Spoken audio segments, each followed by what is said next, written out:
Alright, testing testing. Assalamualaikum dan selamat malam. Sekarang ni pukul 1 pagi. Ya, Joheng nampak anda tak tidur lagi. Saya selalu tanya juga. Tapi saya ada ujian minggu depan, so saya kena sedia. So hari ni kita nak masuk Komsas pula. So untuk ujian saya BM iaitu minggu depan, kita ada dua Komsas yang masuk, iaitu Ku Cari Damai di Sini dan Pelanduk Mengajar Memerang. Kalau anda form tu, anda boleh tengok dalam buku Baik Budi Indah Bahasa. So saya nak bagi nota, tema dia, persoalan, gaya bahasa, semua tu. Alright, jom. Oh my god, mengantuk saya. Okay. Alright. So, ini saja dia. Ku cari damai di sini. Okay, sedia semua? Ku cari damai di sini. Di tanah subur, makmur dan merdeka. Yang menyilau dan merdeka dalam realiti dan mimpi. Membebat perasaan kehidupan. Dengan sejarah persaudaraan. Mengikat naluri kemanusiaan. Ku cari damai di sini, cinta dan jati diri, bersemarak di laman sukma, dengan kasih sayang, bersemadi di naluri. Di sini damainya badai, moga gemilang sepanjang zaman, menjadi catatan sejarah kebanggaan untuk generasi masa depan. Sedap tak? Saya sedap. Harap sedap. Oh ya, by the way, uh, ni laser pointer sah. Pen. Okay. Satu typo tak apa. Alright. So now kita akan masuk nota tema semua ni. Alright. So nota dia adalah tema dia adalah penghargaan terhadap kedamaian dan kesejahteraan. So macam dicakap, alright. Kalau anda tak tahu maksud lengkap, ini maksud lengkap dia. Saya ada buku ni. Kalau nak bolehlah. Alright. Maksud langkah pertama adalah, sama ni roti. Ni tak apa sekedar kata-kata. Mana aku cari damai di sini ni? Ni, alright. So, langkah pertama, penyajak menyatakan bahawa dia mencari kedamaian di negara yang makmur. Macam contoh, dia nak cari damaian dekat tanah yang subur dan makmur dan merdeka. Betul. Dia nak cari tanah yang subur, makmur dan merdeka, iaitu tanah Malaysia. Kemerdekaan tersebut dianggap berada antara kenyataan dengan impian, iaitu antara realiti dan mimpi. Dia fikir merdeka ni apa? Dah 65 tahun, dia macam ini realiti ke ni mimpi. Okay. Hal ini dikatakan demikian kerana wujud perasaan ketidakpuasan antara rakyat. So, membebat perasaan kehidupan. So, macam contoh, ini orangnya, ini ramai orang lah. So dia macam sama je lah macam hidup. Tapi dalam hati dia sebenarnya, dia ada perasaan, dia ada sifat dia tak puas dengan Malaysia ni. Okay. Namun demikian, penyajak menyatakan bahawa perasaan negatif itu perlu diubati dengan bersangka baik, iaitu dengan menjadikan sejarah persaudaraan sebagai dasar untuk membina rasa kemanusiaan. So, walaupun tidak puas itu perasaan negatif, dia kenalah sangka baik. So, apa dia buat? Dia penambahbaikan dengan menjadikan sejarah persaudaraan untuk membina rasa kemanusiaan. Alright. Now, langkah kedua. Penyajak menyatakan bahawa kedamaian juga dicari dengan rasa kasih sayang dan kepribadian mulia rakyat Malaysia. So, macam mana dicari damai? Cinta dan jati diri. Lagi senang, kasih sayang. Now, perasaan kasih mengasihi yang tulen perlu disemai dalam sanubari. So, yelah. Okay. Kalau tak faham, bolehlah komen. Takut sebab sekarang ni pukul 1. So, otak saya tak function ni. Alright. Langkah ketiga. Penyajak menyatakan bahawa walaupun negara kita mempunyai masalah, kita masih boleh berdamai dan hidup dengan amannya. Alright. Okay, walaupun kita tak ada kedamaian, kita akan tetap gemilang sepanjang zaman. Zaman dahulu, zaman moden, zaman masa hadapan, memang kita akan gemilang selalu. Penyajar berharap agar kemerdekaan yang dicapai kebekalan segala masalah perlulah diatasi dengan bijaksana. So kalau nak buat kalau ada masalah kenalah selesai dengan bijak. Janganlah asyik teka saja, hitam, kenalah ada bukti yang sangat kekal. Okay. Now, itu tema dia. Penghargaan terhadap kedamaian dan kesejahteraan. Okey, soalan dia, persoalan. Kedamaian hendaklah diusahakan kerana kedamaian tidak akan dating lah pula. Astagfirullahaladzim, sabar guys. Ini bukan dating, ini datang. Astagfirullahaladzim. Datang. Dating apa benda lah. So, kedamaian hendaklah diusahakan kerana kedamaian tidak akan datang dengan sendirinya. So, contoh, kalau anda nak cari kedamaian, nak cari peace, nak swallow slow, sunyi saja, anda kena usaha. Dia tak boleh datang sendiri. Macam contoh, kalau nasi disuap sendiri ya, tak kan? Kita kena usaha, kita kena pakai tangan tak makan. So, tak boleh lah nasi datang sendiri, tak boleh. Kita kena usaha. Okay. Kedua, negara kita ialah negara yang aman dan makmur. Betul, negara Malaysia dia negara yang aman dan makmur. Kita sudah merdeka selama 65 tahun.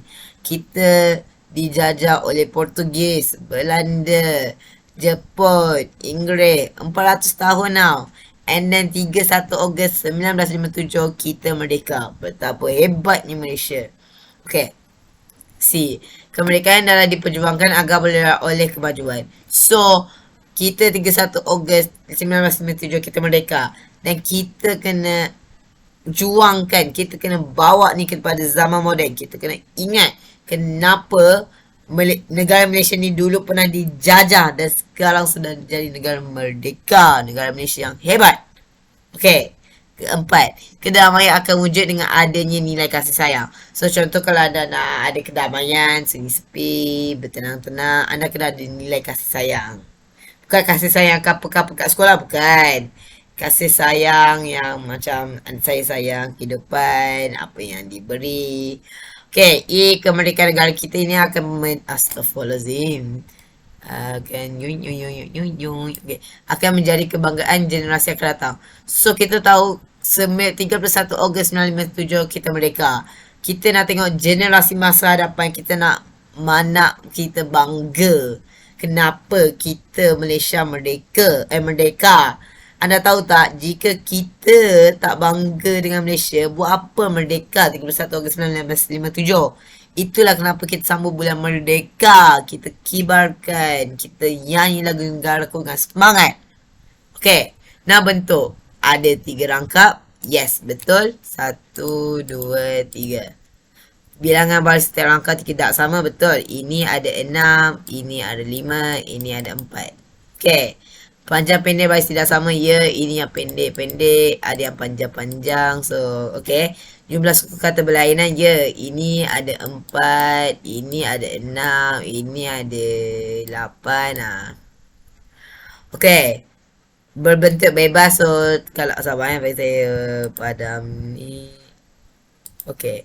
So, tengok ini ni, di I dengan ni, ini I dengan kap, P, an, dia. Lainlah dia punya irama akhir. Okay, now gaya bahasa.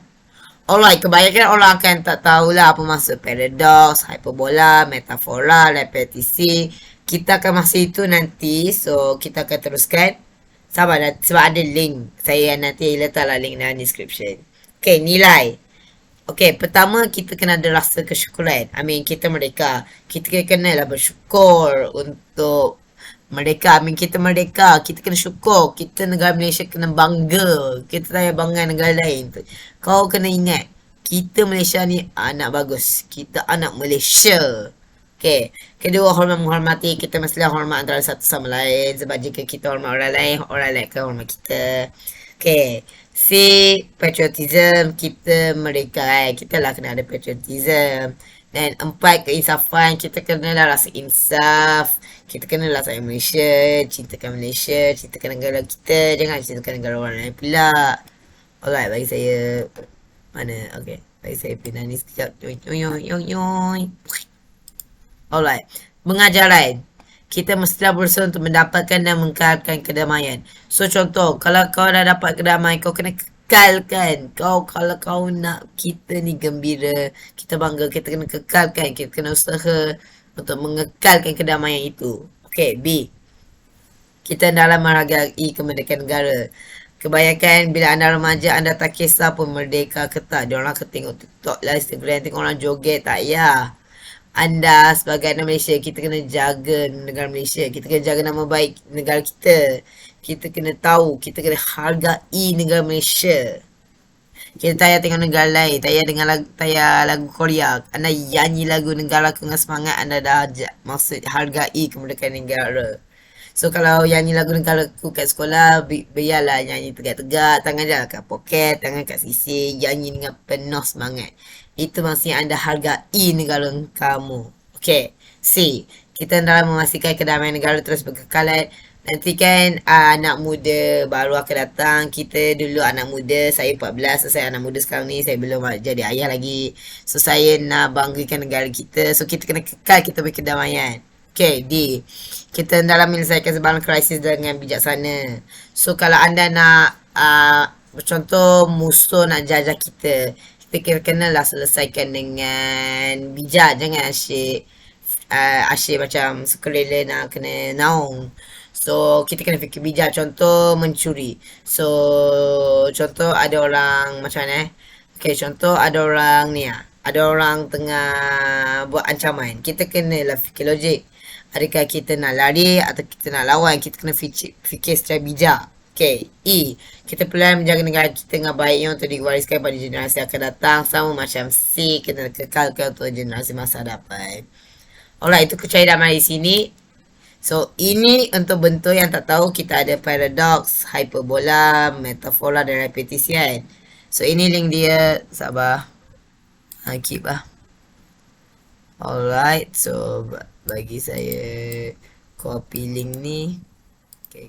Okay. So, dia akan masuk ni. Okay. Alright, tak apalah, muka saya tak gelap, tak apa. Pelik, tak apa. Okay.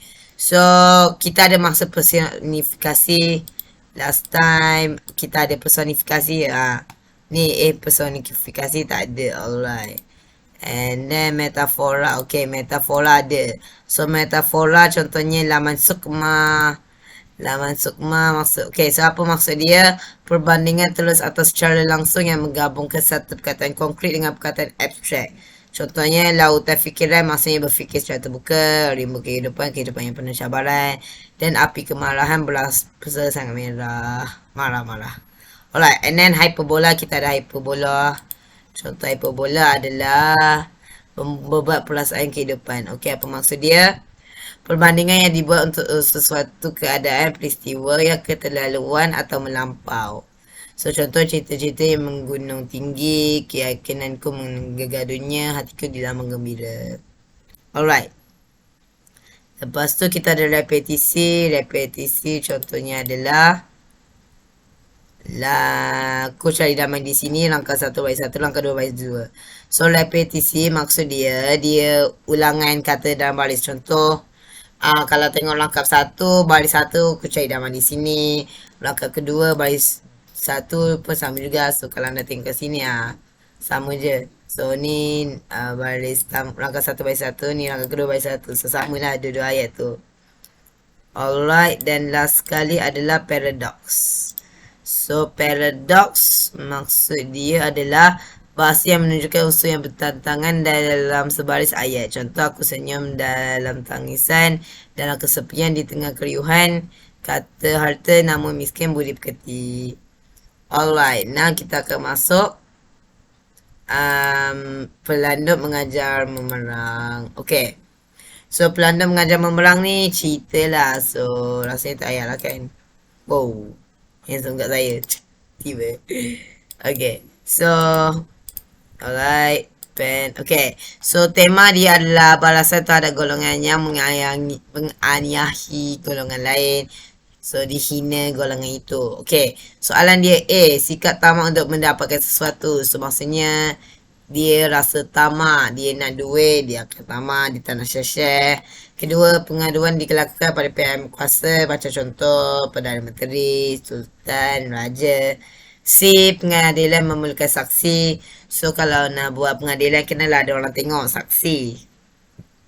D. Kebijaksanaan untuk menyelesaikan masalah. So, kalau nak selesaikan masalah, kenalah bijak. Takkanlah head first, think later kan. E. Bercakap benar di hadapan pemerintah.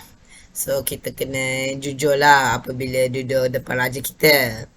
F. Sentiasa bersedia untuk menyelesaikan masalah. So, kalau nak selesaikan masalah, kenalah sedia. Macam contoh, ini masalah math. 2 tambah 2, kenalah fikir macam nak jawab. Jawapan dia 4. So, kena sedia. Okay, G. Mengakui kesalahan yang telah dilakukan. So, contoh, kalau anda buat kesalahan, jujur je lah dengan mak ayah kau. So, sebab there is a quote, what happens in the dark always comes to light, quote unquote Darman. So, Darman pernah kata apa yang ada dalam gelap akan keluar daripada cahaya. So, anda buat penipuan ke, anda buat judi ke apa-apa, nanti dia akan keluar juga. Nanti mak ayah akan jumpa juga. Dia boleh jadi esok atau tahun depan. Just janganlah, baik jujur je lah. Okay. Dan latar. Latar ada 3 jenis. Latar tempat, masa dan masyarakat. So, latar tempat dalam cerita ni ada hutan rimba, lubang, kota istana dan lubuk. Latar masa lah pada zaman dahulu, siang, petang dan malam. Latar masyarakat lah masyarakat binatang yang tinggal di rimba, masyarakat yang mementingkan diri, masyarakat yang jujur terhadap pemerintah, masyarakat yang patuh ke pemerintah, masyarakat sentiasa bersedia untuk menjaga keselamatan diri, masyarakat yang cepat bertindak, masyarakat yang mengaku kesilapan diri, dan masyarakat yang bijak menyelesaikan masalah. Okay, now watak dan perwatakan. Dalam cerita ni ada 3, pelanduk atau syaalan di rimba, sang memerang dan Nabi Allah Sulaiman. So, pelanduk ni dia dilantik oleh Nabi Allah Sulaiman sebagai menteri. Dia pandai bersilat dan taat kepada pemerintah. Sang memerang pula dia mempunyai 7 ekor anak, tamak dalam hal makanan dan mementingkan diri sendiri. Nabi Allah Sulaiman pula dia bijak menyelesaikan segala masalah, pemerintah yang adil dan tegas membuat keputusan. Okay, gaya bahasa dia ada yang ayat pendek, ayat panjang dan cerita, ada diksi, singkop dan repetisi. Repetisi dah tahu maksud kan? Now diksi dengan singkop. Keep. Okay. So, singkop ni maksudnya singkatan perkataan macam contoh kau jadi engkau, tu dari itu. Dan apa dia lagi sekali? Dan diksi maksud dia penggunaan kata yang mengikut jenis-jenis tertentu dan penggunaan kata ganda, kata pinjaman bahasa Arab, bahasa Inggeris, bahasa istana, semua tu lah. Okay. And then nilai. So, nilai dia kita ada keberanian, keadilan, kejujuran, kebijaksanaan, keprihatinan, tanggungjawab, kepatuhan dan kesedaran. So, kita hendaklah menjadi pemimpin yang prihatin terhadap kehidupan rakyat. So, kalau anda akan jadi pemimpin, biarlah jadi prihatin, bijaksana, adil. Janganlah jadi raja yang teruk. Okay, kedua, kita hendaklah sentiasa bersedia untuk menghadapi sebarang masalah dan ancaman daripada pihak musuh. So, contoh, ini kamu dan ini musuh. Alright, kita main lukis-lukis. Yoink, yoink, yoink, yeah. And then dia nak ancam kau. So, dia ambil pisau dia. Pisau dia tajam tau. And then anda kena fikir, macam mana nak buat. Mesti kena sedia untuk hadapi ancaman kan. So, kena fikirlah macam mana. Sama ada anda nak tembak dia ke, atau nak lari jalan lain ke, atau kita terbang ke. Dia kena bijak lah. Okay. Nombor 3, kita adalah patuh akan setara pemerintah. Macam kat Malaysia kan kita ada Perdana Menteri. So kita kena ikut waktu dah jalan kan kita ada duduk rumah sebab ada virus nama COVID-19. Itulah maksudnya. 4, kita dalam membuat keputusan dengan adil jika dia nanti menjadi pemerintah. So kalau kau raja, kau kenalah adil dengan rakyat kau. Takkanlah kau tak adil pula. Kesian mereka. 5, kita dalam mencari bukti-bukti yang lebih jelas dahulu sebelum buat keputusan. So kalau kau nak buat keputusan, tengoklah bukti dulu. Jangan asyik tuduh dulu. Tengok macam contoh. So kena bukti dia kena jelas supaya boleh nampak siapa. Nombor 6, kita dalam mencari nombor 6 kita dalam menjadi ibu bapa yang bertanggungjawab. So kalau anda ibu dan bapa, anda ada tanggungjawab untuk mengambil bulan dengan anak kau. Kan kena disiplinkan anak kau. Kau kena ajar dia, janganlah buat perkara yang buruk, nanti dah berdosa. Nombor 7, kita mestilah bijak menyelesaikan masalah. Rasanya dah tahu dah kan. Nombor 8, kita mestilah berkata dengan jujur apabila hadapi ke pengadilan. So kalau nanti buat pengadilan, jujurlah. Nanti bakal dibagi kau lepak dekat penjara 1 tahun atau 2. Kalau anda tak jujur, mata 10 hingga 20 pula. Nombor 9, kita nak sedarkan kesalahan kita lakukan. So contoh kau curi duit mak kau tapi kau tak minta izin. So baik kau sedar dan minta maaf kat mak kau yang kau curi duit. Alright. Itu sahaja daripada saya. We will discuss. So don't forget to like and subscribe. Saya tak tahu kenapa dengan video saya. And see you tomorrow for more banging.